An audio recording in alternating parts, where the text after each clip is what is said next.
So before I met my husband, I was in a 4-year relationship. Then I got single and I would go out with my girlfriends and they would, I would wonder why, oh, why didn't anybody approach me? Why didn't I?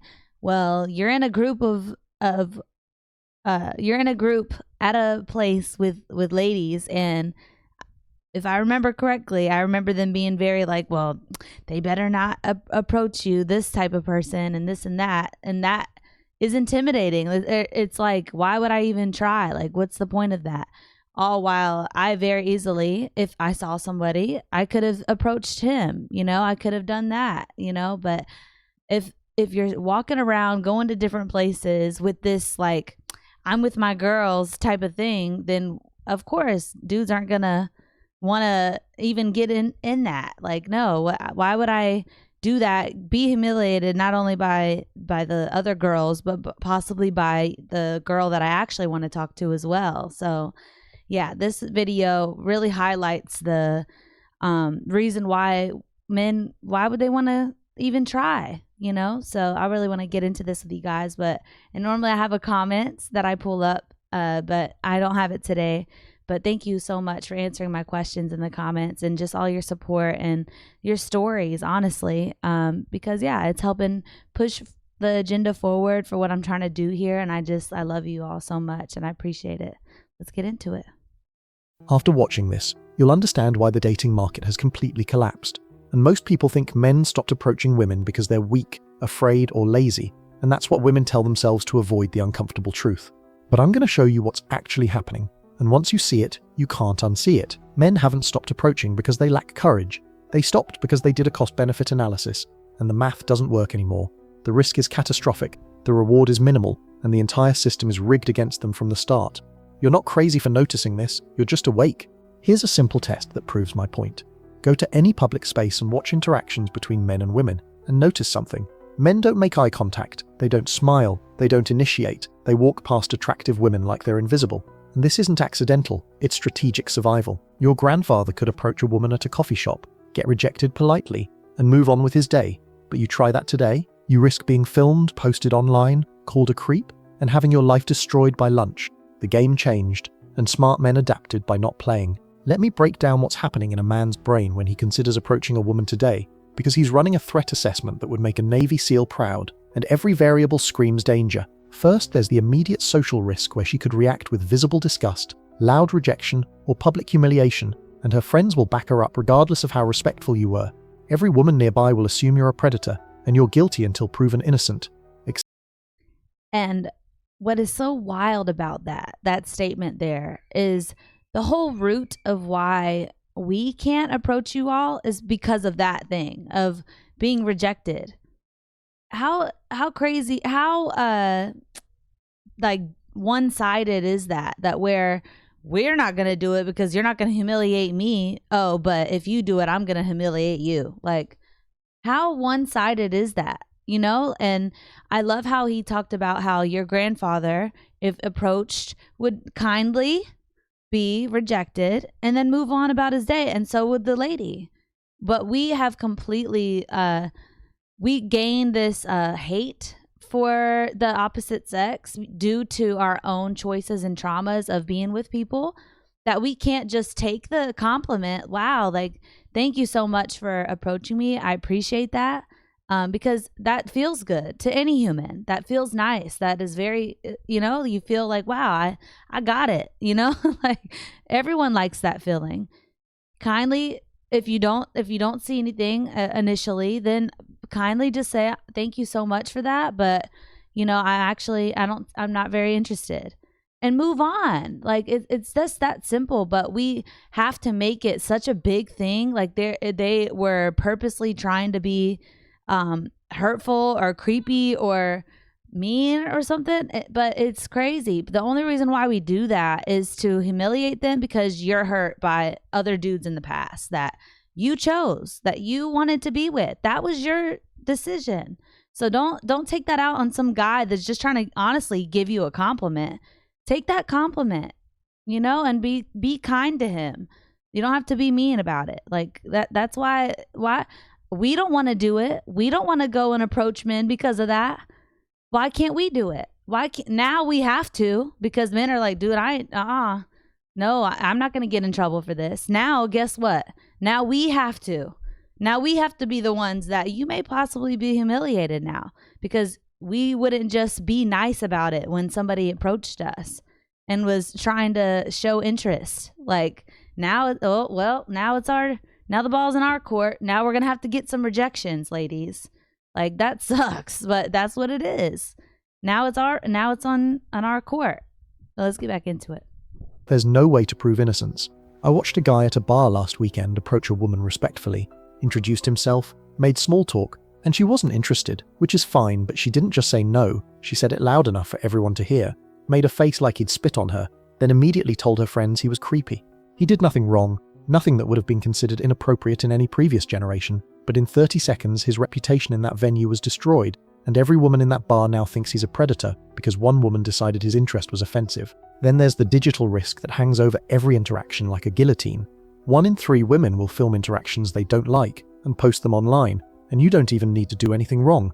She just needs to feel uncomfortable, which is entirely subjective and changes based on whether she finds you attractive. Same approach, different results depending on factors you can't control. Your height, your face, your status, things you were born with or without. And that's what determines whether you're confident or creepy, charming or threatening. A client of mine, successful engineer, good guy, respectful, approached a woman at a bookstore with a polite introduction, took the rejection gracefully when she wasn't interested, and thought nothing more of it. She filmed the entire thing, edited out his polite behavior, posted it on TikTok with, "Why do men think they can just talk to us?" And it got 400,000 views. His face... This is just, it makes me angry. Like I started getting hot, like, cause it's just, look at what we've created, like and then we want to be like, where are all the good men at? Where maybe it was that guy that approached you and you missed out on that because you want to what? Like get back at men because of the dudes in your past? Like that's crazy. That is literally crazy. That is wild. You'd rather be alone than just kindly say, you know what? I'm not very interested. But now we don't think about the consequences of doing our actions, and this is what we end up with. Yeah, they're not going to approach us. Now we have to.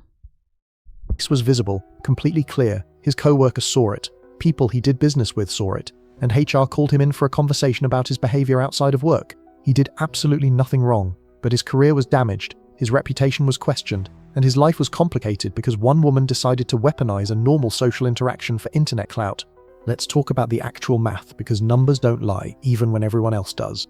The average man needs to approach approximately 20 to 30 women to get one phone number, and of those numbers, maybe 20% turn into actual dates, which means that's 100 to 150 approaches for a single date.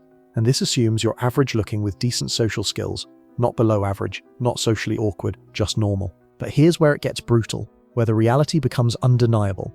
Each of those 100 plus rejections isn't neutral anymore like it was for your grandfather. Each one carries potential catastrophic downside like public humiliation, social media exposure, reputation damage, being labeled creepy, getting thrown out of venues, having women warn each other about you like you're a registered predator. You're playing Russian roulette where every chamber has a bullet, and one of them is nuclear, and the reward for winning, a first date with someone who's probably talking to 5 other guys, has unrealistic expectations programmed by social media and rom-coms, and will ghost you after you spend $200 on dinner because she didn't feel a spark. The incentive structure is completely broken, the risk-reward ratio is inverted, and every man with basic pattern recognition skills can see it. I counsel men who've been destroyed by single approaches, men whose lives were altered by one interaction. One guy complimented a co-worker at a company event. Just a simple, respectful compliment, appropriate for the setting, one sentence, "You look nice today," and she reported him to HR for creating a hostile environment. He got written up. His promotion was delayed 6 months. His reputation was damaged permanently in that company. But if it was a 1% guy that was super attractive, and he could have even, honestly, if I'm being honest, I'm gonna lay it all out there for how we work as ladies. If he had even smacked your butt, that really hot guy, you would have let it fly. You'd have been like, oh, because you like that from him. Oh, but just a simple compliment, you can't just take that and then move on about your day.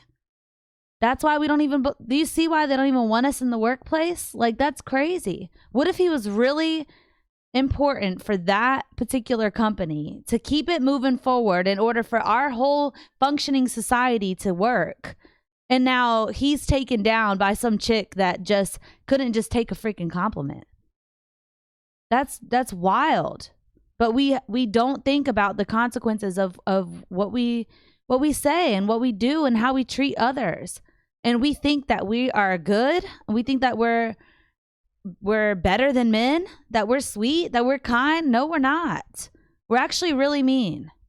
Because that's crazy. Because, and look, I know because I'm a woman, that if it was the hot guy at work that all of y'all talk about, like, man, ooh, I wish I could, that kind of thing that you all talk about, like in the break room or with your girlfriends over at the station. Yeah. If it was him, that's fine. Like, that's crazy. Like when his intentions were not that. What we do is we take the horror stories of when things do happen like that and we blow it up that it's every single guy, but you're only doing that because you want the attention and you want drama to talk about with the girls. You want gossip to talk about with other girls about, rather than just being actually a good, sweet woman and being like, wow, thank you so much for that compliment. But I hope you have a great day. I'm just not really interested in that way with you. And move forward. Move on.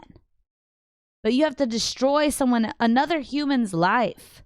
But we're out here thinking we're good. We're really sweet ladies. We're good. We're actually the nicer of the two of men and women. No, we're actually not. We're really not. This is bad, man. Let's get back into it. All for saying something that every generation before him would have considered normal, polite, even kind. The Me Too movement was necessary to address real predators, men who actually abused power and harmed women. And nobody debates that. Nobody with any sense argues that those men didn't deserve consequences, but it created collateral damage that nobody wants to acknowledge. A chilling effect on normal male behavior that extends far beyond punishing actual predators. Millions of normal men watched what happened to men whose only crime was misreading signals or being awkward, and they made a rational decision based on observable patterns. The risk isn't worth it. Every man saw the same pattern repeat itself across industries, across social classes, across the entire culture. Accusations don't require proof anymore. Being accused is enough to destroy you. Your intention doesn't matter. Only her perception matters, and her perception is reality by default. And her perception can change years later when it becomes advantageous to reframe normal interactions as harassment, when she needs victim status for social currency, when destroying you becomes useful to her narrative. Think about what this does to male psychology, the impossible position it creates. You're told to approach women, be confident, take initiative, because that's what masculinity looks like. That's what women say they want. But you're also told that unwanted attention is harassment, that making someone uncomfortable is assault, that crossing invisible boundaries makes you a predator. How do you know if your attention is wanted before you offer it? You can't. It's literally impossible. It's a catch-22 where the only winning move is not to play. I had a client who asked a woman at his gym for her number after they'd made eye contact and smiled at each other for weeks. Clear signals of mutual interest by any reasonable standard. She said yes, seemed enthusiastic. They dated for 3 weeks and it didn't work out, which happens, totally normal. 6 months later, she told the gym staff he'd harassed her, made her uncomfortable, pursued her when she didn't want it. He got banned from his gym of 5 years without any investigation, without any hearing, without any chance to defend himself, just her word against his, and her word was enough. Here's the part that makes men's heads explode, the reality that breaks the entire framework of just be respectful. The exact same approach is either charming or creepy, depending entirely on whether she finds you attractive. Mm-hmm. And that's that. Like, depending only entirely if you find them attractive or not.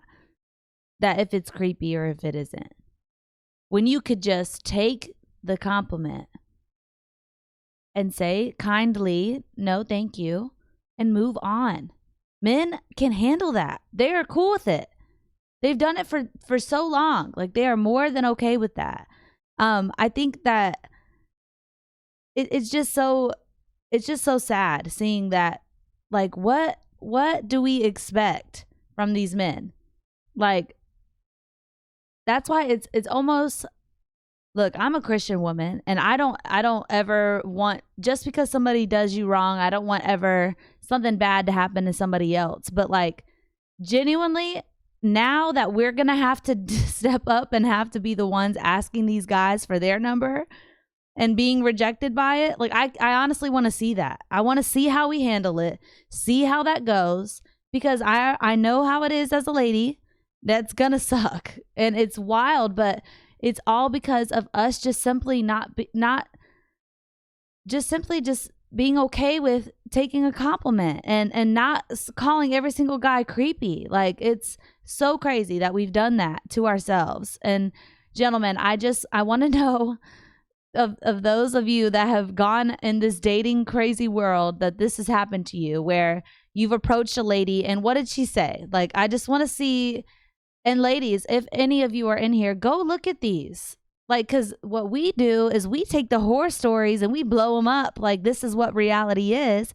Why don't we actually take these stories from all these men that are going to be in the comments sharing these stories and realize, oh crap, you know what? I actually do that. I actually, just because I don't see him that attractive, I make it like this big deal when it doesn't have to be, because more than likely, knowing men now, especially knowing that, they're going to be like, oh, okay, no worries. Have a great night. All right. I wish you the best. That's it. Let's get back into it. Not your behavior, not your words, not your respect level, not your intentions, just your face, your height, and your status. A good-looking guy can be forward, sexual, even crude in his approach, and it's confident and he knows what he wants, and so refreshing.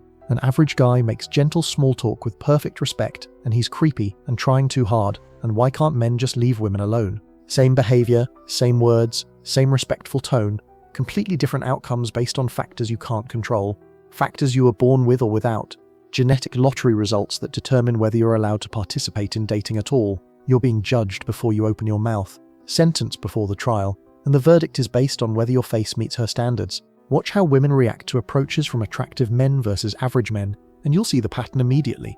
The attractive guy gets smiles, open body language, engagement, phone numbers handed over eagerly. I'd love to grab coffee sometime. The average guy using identical words gets one-word answers, closed body language, quick exits, and I have a boyfriend whether she does or not. Then women claim men don't approach anymore. Men aren't confident, men are too scared. They do approach. You just don't notice because you're rejecting them before they finish their opening line, erasing them from your perception because they don't meet your attractiveness threshold. I see this constantly in my practice. The same experiment run over and over with identical results. A client approached women at bars for a month, and he's 6'2", good-looking, successful career, objectively attractive by any standard, and he had a 60% success rate getting numbers. His friend, 5'7", average-looking, same job, same income, same social skills, used the exact same lines, the exact same approach, the exact same respect, 5% success rate, 12 times worse, same words, same respectful approach, 55% difference in outcomes based purely on genetics on things neither of them chose. Women today respond to approaches with hostility that previous generations would find shocking, would consider unbelievably rude and socially inappropriate. Your grandmother might have said no thank you with a polite smile and meant it, and that would be the end of it. No drama, no scene, just a respectful decline. Modern women act like you've assaulted them by saying hello, like your very presence is an attack, like approaching them at all is a violation of their fundamental rights. The disgust on their faces is visceral and exaggerated, performed for an audience. The eye rolls are theatrical, and designed to humiliate you publicly. The loud rejections are crafted to make sure everyone in the vicinity knows they said no, and that you were wrong, creepy, inappropriate for even asking. They don't just decline.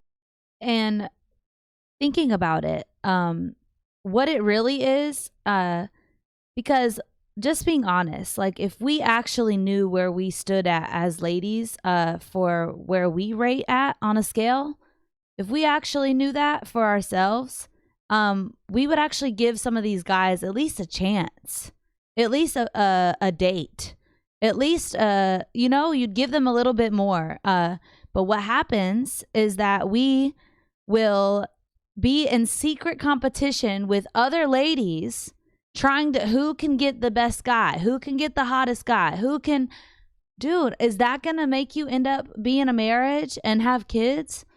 Being in this underlying competition with other women that don't even matter in the long run for your life? That's not going to do anything. That's not going to move the world forward. Those friends aren't even actually friends, to be honest. Like, because what we've lost and what we aren't taught from our grandmothers and our mothers, unfortunately, is that, okay, looks are great and all, but what's lasting? What's on the inside? What's their goals? What's their morals? Where are they wanting to end up in life? What isn't that what matters more than what is on the outside of them? Like, yeah, that is an initial thing. But let's be honest, like, just because a guy will sleep with you doesn't mean that he's gonna be with you. Like, for us average ladies, like, we need to realize that.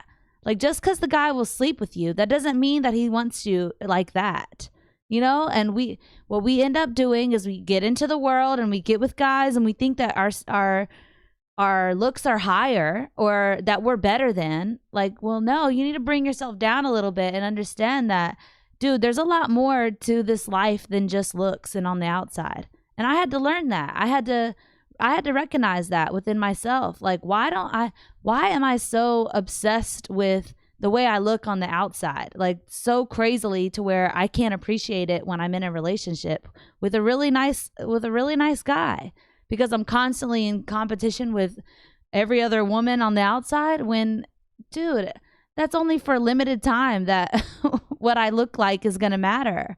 But what men actually care about is what's going on with your heart. What's going on with your morals? How are you going to be towards my children? How are we going to build something together that is lasting for not only our kids, but our kids' kids? But we've lost that because our grandmothers and mothers are still trying to be in competition with us. That's crazy. That's where this all is coming from. But at some point, we have to start realizing that if we don't start making changes and corrections, we're screwed as a whole society. Literally, we cannot repopulate enough. So we got to wake up. When are we going to decide, okay, well, this may not have been just our mess, but it's our mess now. So what can we do about it? And guess what? We're going to have to start being humiliated a little bit. Men are sweet, so they're not going to humiliate us like we do to them. They're just not going to do that. They're more benevolent than we are. They're just going to be like, hey, sorry, no, and move forward. But now we have to be the ones that do that have to step out and ask them for their number. And because this is why we've created a space where it makes it dang near impossible for them to even say hello or approach us or compliment us even. So now that's what we have to do. And yes, it's not all just our fault. It's generations before, but at some point we got to take responsibility. That's what life is. But God bless you guys. I love you. I'll see you in the next one.